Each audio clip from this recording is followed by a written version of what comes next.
All right, today we're still talking about how to kill your giant, and today we're focusing on how to be determined. All right, let's look at David.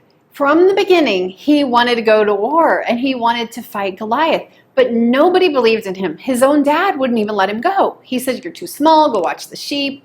And finally, he lets David go take food to his brothers. Finally, David gets there, he sees the giant, and he's like, "We have to fight this giant," right? And he gets scolded, he gets mocked, people laugh at him because he's like a kid. And here's these big warriors and they're afraid. So nobody was supporting him. And I just want to say, sometimes no one is going to support you, and you still have to be determined that you're going to kill that giant. Because the enemy knows if we're serious or if we're going to just give up.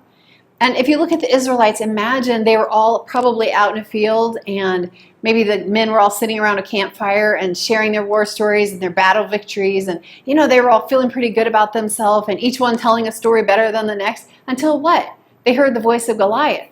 And he threw out that challenge, and they were gone, hiding behind a rock, hiding behind a boulder, hiding behind each other, but definitely afraid, and not anybody willing to face the giant.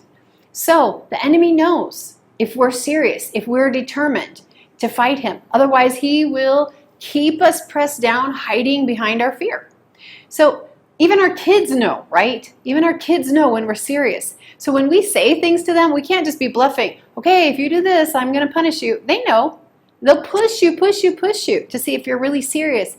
Even ants. Are you kidding me? You can put ant chalk around something. They somehow still magically get over it without dying. You have to put water in a plate, put a cup on the water, put your item on top of the cup. You got to be serious if you want to keep ants out.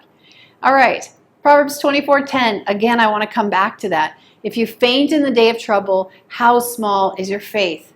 Well, what use is our faith and our strength and our peace and our joy if we only have it when everything is okay? I mean, it's useful, right? We always need our faith and our peace and our joy. But if we don't have it when things get tough, then we don't have it at the right time.